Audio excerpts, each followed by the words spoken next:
everybody, it's April Dunn. What's happening? All right, the play is over. It closed like last Saturday. It closed. So today is Saturday, so I feel like it's time for us to get back together and talk to each other. So I've been watching a lot of, oh my head, it's like lopsided a little bit. I don't like that. Well, anyway, I've been watching a lot of shows since I've been on my break, and I'm about to go back to work on Monday, but I've watched Homecoming. I've also watched some of Dirty John. I've watched some of The Marvelous Maisel, whatever that show is on Hulu. And I've also watched the R. Kelly Surviving R. Kelly documentary, child. Let's go ahead and get into it. So let's just talk about the most recent thing first. So most recently, I've watched part 1 and part 2 of the R. Kelly Surviving R. Kelly documentary that has been on Lifetime. I haven't watched the whole thing because I want to watch it, you know, with everybody else and not know what happens and be able to enjoy it. But I don't have Lifetime, so I watch it on the Fire Stick. So if you have a Fire Stick, you can find it on the Fire Stick. But it's been shocking, to say the least. We found out a lot about R. Kelly's childhood, about how he was molested, about how he can't read or write, or he had so many problems in that area and never got help, so he's never been the best, you know, reader or writer. How he began to recruit young women ever since he was early in age. In his 19, 20, 21s, in his 20s, he was recruiting girls. They also get into the Aaliyah. Child, when they got into that Aaliyah story, it hurt my heart. I ain't gonna lie.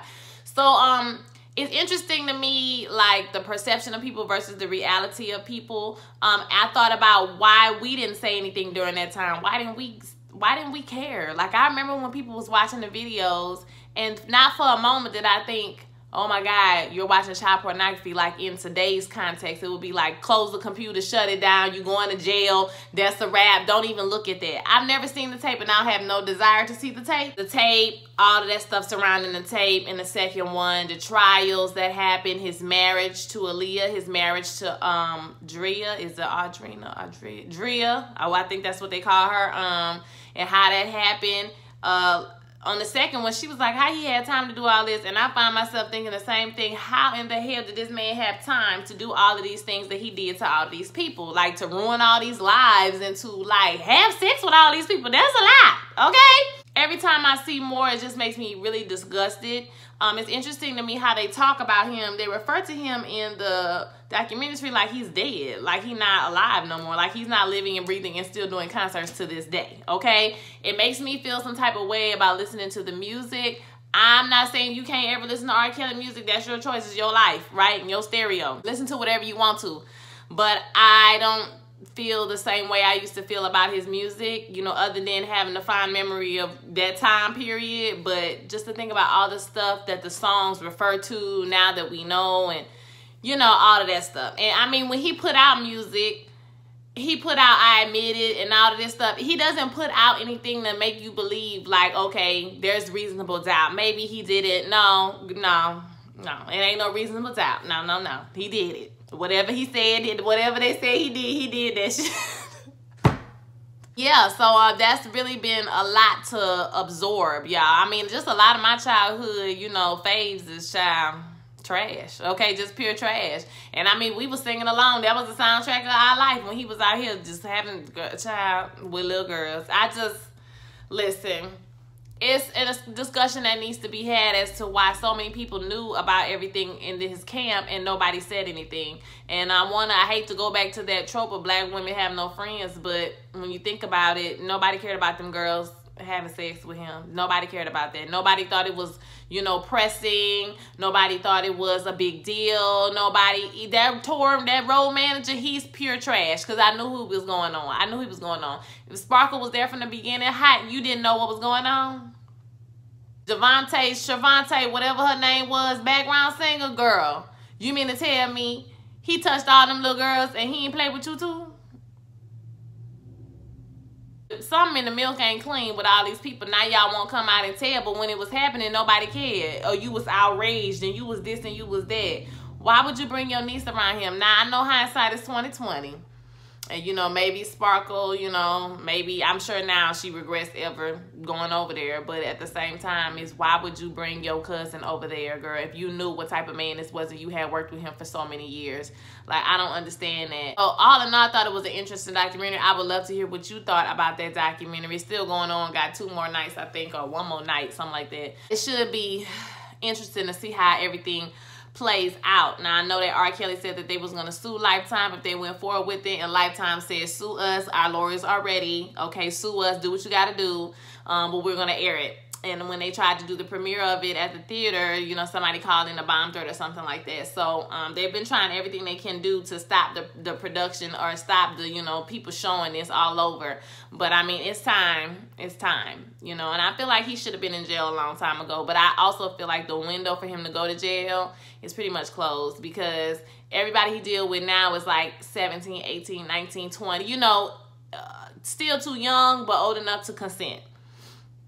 Okay, he brainwashes them to a certain extent. He don't, you know, in order for them to do what he say. I mean, you know, he gonna brainwash them. He gonna, you know, tell them what they want to hear, so they think they living with their man. Okay, but you know, so when somebody's convinced like that, they don't want to come home. So, you know, who knows what's gonna happen? Like, the statute of limitations is up for everything that he's done in the past.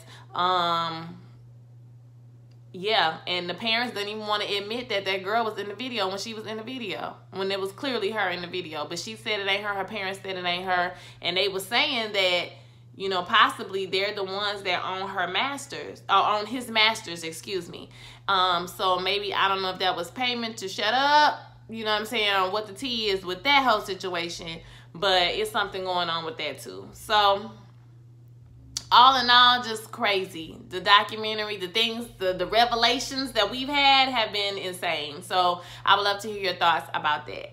So moving on, okay. We're gonna talk about Homecoming a little bit. Y'all, I did these twists like for 2 days, and I really don't like them that much, but we here, and I'm gonna work with them, okay? For the next 3 or 4 weeks. Homecoming is a show that comes on Hulu, if you have Hulu. I'm sorry, on Amazon Prime. It's on Amazon Prime. And so it's sort of set up like a Hitchcock style type. That's the filming is like that, you know, with the closed in, you know, frames that open up, and the extra dramatic music over like a mundane situation.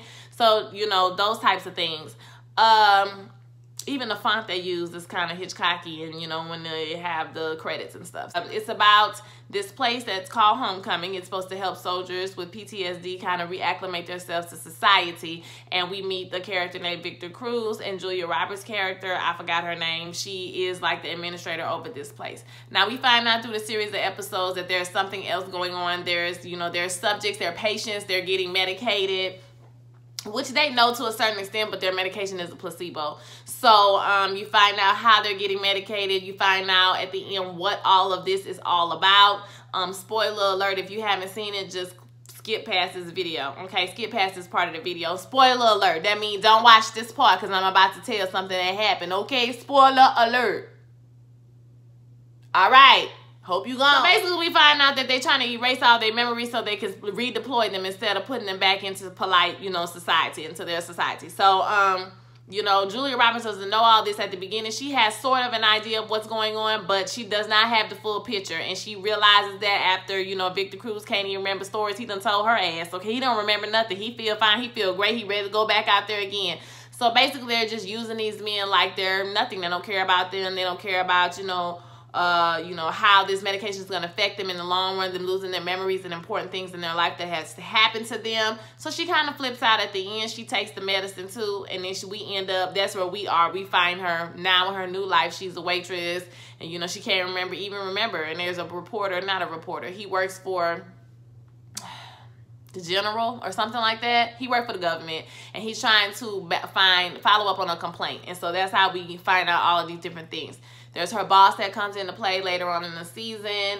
And you just find out that they're doing a lot of disturbing shit. So I recommend you watching this show if you're into things that you have to pay attention to. Like if you like if you're a Game of Thrones type person, I wouldn't. I went and watched this. But if you are like a House of Cards type of person, then this is the show for you. Because you have to pay attention. There's a lot of quiet moments. There's a lot of moments where you can't be, you know, shuffling around and shit and talking to all your friends and still know what's going on.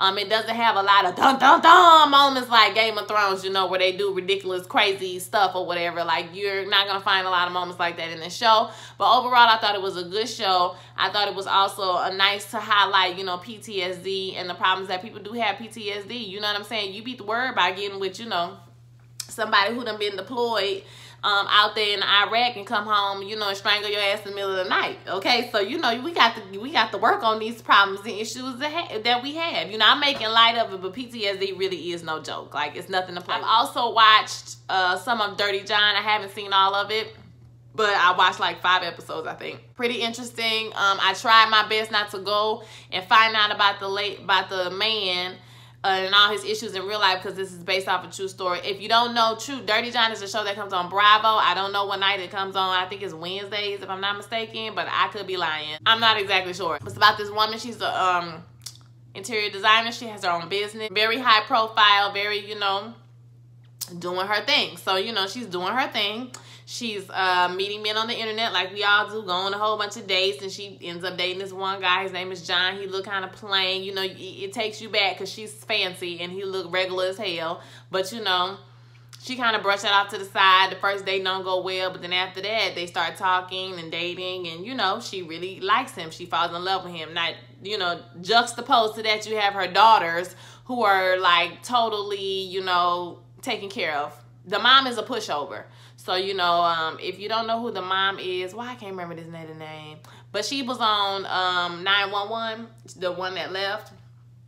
So, she's on this show now. Connie Britton, that's her name. She's everything, okay? Her hair is the bomb. She got the bomb white people hair. Like, I love it. It's red. It's like, it's just tousled. Like, it's everything. I love her hair. But anywho, it's a good show. Like, it's a good show. It's kind of unraveled to you pretty quickly. It unravels that this John person ain't what she thought she was getting, okay? And she's trying to return his ass to sender. But then some other things occur. All right, if you want to know what happened, you can just go look it up, like the real story of Dirty John on the internet, and you can find out what happened, but I'm trying not to do that. My DirecTV Now, the DVR does, or not the DVR, the on-demand doesn't, like, happen that fast, so, like, there's still, like, 3 episodes that I can't even watch, so I'm gonna have to go find those on a Fire Stick or something so I can tell y'all what else happened, but that's another show to check out. Marvelous Mrs. Maisel on Hulu. On Amazon Prime. It's on one of those. It's Amazon Prime. It's Amazon Prime. Might be Amazon Prime. But it's about a lady comedian, you know, long time ago. This is like before John F. Kennedy. So this had to be like the 50s, I want to say. The 50s. Yeah, the 50s. We're going to say the late 40s and the 50s. She was an adult woman, married. Her husband left her, and she decided to be a comic. And so it just goes through her journey being a comic. It's a very funny show. It's very cute. You know, it's very, you know, white. Okay, just to let you guys know. There's not a whole lot of color drops in there. I'm just letting everybody know. It's super white, and it's very chatty. But it's a good show. It's funny, and I like it. I'm still on season 1. I fell asleep on it. I watched like 6 episodes, and I fell asleep. And I have to get to season 2. But, yeah. Also, a throwback. We're going to go back for the throwback, okay? So, I obviously know what catfish is. I've seen the show several times, but I've never been an avid catfish watcher. Like, I don't sit down and be like, ooh, catfish coming on tonight. Let me watch. Like, never. So, I missed a million shows. So, I said, you know what? I'm just going to go back and start watching the shows or whatever. So, I watched some of Catfish. Y'all, and Catfish is like, it's pretty much the same setup every time you do it. But the shit is funny. It's funny to me and sad sometimes and exploitative, because on season 6, episode 3, y'all go back and watch the episode when that man came out that house looking like a whole thumb. I said, they are exploiting this man. They are exploiting him. They are exploiting. Baby, I look. All I'm going to say is season 6, episode 3. Watch it. Baby, when he came out there, he came out fast too. He walking fast. He was walking fast, y'all. Ooh, God. He looked like a, ooh, I said, they are fall for this. MTV is exploiting these people. Stop exploiting these people. Y'all are wrong for that. You know that man look crazy as hell. Don't do that. Hilarious. Ooh, child, I laughed. I hollered and screamed, honey. I hollered. That damn catfish. I swear to God, I was like, this is some bullshit. Some of the time I think they knew that we gonna know it was fake, so we just gonna go ahead and say it's fake. You know what I'm saying? Oh, they tricked us. They tricked us. They tricked us. What? We know y'all set this shit up.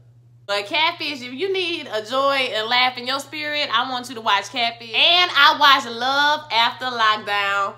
Baby, that shit had me rolling. Hilarious. That girl said, I know that we're supposed to be together. You know, I just feel like we're just meant to be together. You know, I just can't explain it. Bitch, he is a whole meth head. How? How?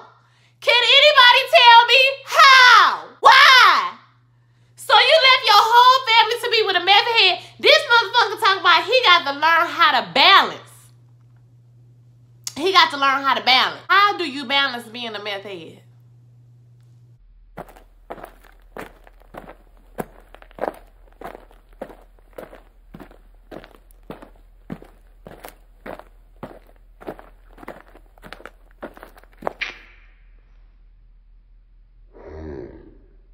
I need to know. Love After Lockup is a joy. And you need to watch that. If you haven't seen it, you need to go ahead and check that. Other than that, y'all been chilling. I ain't gonna lie to y'all. I could have made a video like 3 days ago, but I didn't. I just took my break, took my time off. Shout out to Stephanie, one of my followers. She came to the show to see me. I will put the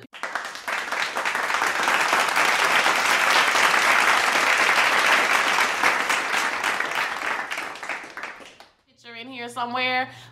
She even brought me a little 2 Cokes with my name on it. I can't ever find my name on the Coke. So shout out to you. Thank you for coming out to the show. If y'all in Houston, the show is over. You had to catch me on the next one, okay? I just been chilling, trying to get myself together. Like I said, I put my hair in some twists because I will not be doing no hair for the next month at least because I'm tired. I wore my hair in a bun for 2-3 months, okay? I'm tired. I ain't got time. I'm still trying to make it through this school year, y'all. It's rough. And I'm doing the best I can not to quit and go to pre-K kindergarten, okay? Pursue my dream of being an actress and a singer. Nobody has emailed me for advice, so I guess y'all don't want my advice. So I'm going to go ahead and can that because, you know, I guess y'all don't want my advice. And that's all right. I'm just going to keep all this good advice to myself. Okay, I'm gonna keep all this good advice to myself. You know, you remember when I said I only need to find one person to act right? I might have found that one person. We gonna see, but I might have found that one person. So I want to hear what's going on with y'all. Tell me what you've been watching, what you've been catching up on. You know, what you trying to finish, and are you planning on watching any of these shows? Like I said, Homecoming, The Marvelous Maisel, Old Catfish. Go to good old Catfish, okay? Surviving R. Kelly, what you thought about that? So yeah, just let me know what's popping, like what's going on, what's happening with y'all or whatever. So I'll holler at y'all next time. Peace.